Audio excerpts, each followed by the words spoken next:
All right. Welcome to this segment of the show where we're going to talk about OCD and anxiety frequently asked questions or FAQs. And on this episode, we're going to talk about the question, or we're going to answer the question, how do I stop intrusive thoughts? Right. So I get a lot of emails and comments and requests on this idea of intrusive thoughts. So I want to talk about them. And so for context, this is a question that I usually get, right? And because this is the initial desire of someone that's reaching out for help, is I'm having all these intrusive thoughts and I want to know how to stop them. So the paradox of, like, I always talk about how OCD and anxiety recovery is a complete paradox, right? And how oftentimes what we think recovery is and we're trying to force to happen is what actually causes the problem in the first place. So there's something um, called the law of reversed effort, right? And what happens is like when we're trying to put a lot of effort in to make something happen, it paradoxically almost creates that exact event, right? So intrusive thoughts are a great example of the law of reversed effort. And and I've cited this study several times on the show and many things, but in the 80s, 1980s, Dr. Daniel Wegner did this whole, these experiments on white bears and other unwanted thoughts. I think that's the title of his book, White Bears and Other Unwanted Thoughts. And the whole study is he brought people in this room and he said, hey, for these 5, 10, 15 minutes, whatever, like, don't think of a white bear, right? You can do anything else. Don't think of a white bear. And if you do, make sure you mark it down. And what happened is as he told people, hey, don't think of white bears, what's the exact thing that happened? The same thing that's happening with you right now. If I tell you, don't think of a white bear or a yellow elephant or a red fire hydrant or a, purple plane, right? It's like, as soon as I tell you something, your imagination is going to create that. And what happens is, and as he found, he's like, the more he told people not to think of white bears, the more they thought of them, right? And then what happens is, after they were trying to suppress the thought or not have the thought of white bears, because of the active thought suppression, paradoxically, they started experiencing white thoughts outside of the study and even reported having dreams of white bears, right?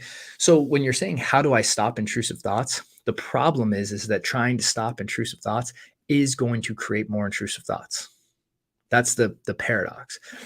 So the paradox of stopping intrusive thoughts is actually your willingness to allow their presence in your awareness, right? In the space of your awareness, and not try to stop them, because you're not conditioning your brain to believe that they're, one, dangerous, and you're not trying to suppress a natural event, which is a thought. Now, intrusive thoughts, they tend to, again, be more disturbing, scary, all this stuff.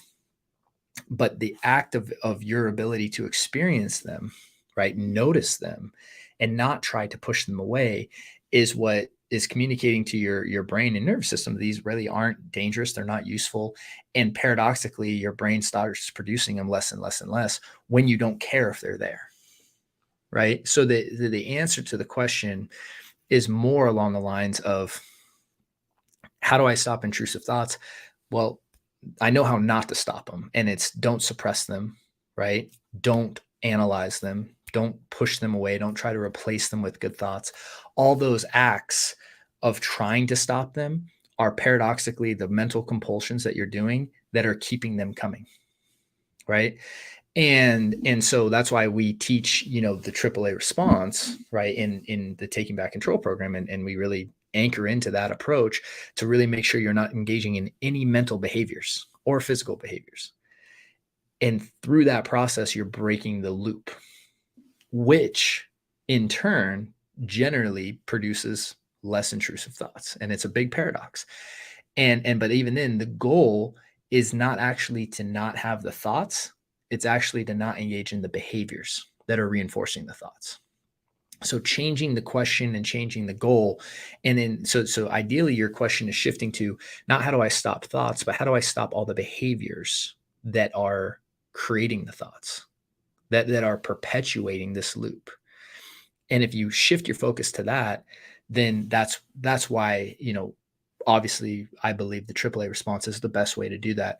And there's a little guide that's free down right in the link that will at least get you started with it and introduce you to how it works, what it is. And so you can download that for free. And then obviously you can check out our workshop on it. You can check out our, our Taking Back Control program, and mastering that response will indirectly get you that result. So, and even then it's not about really that result at all. So, so hope that helps. Hope that clarifies that question. And, yeah, that'll conclude this little segment. So thanks for watching, and, hope you have a great week. Talk to you soon.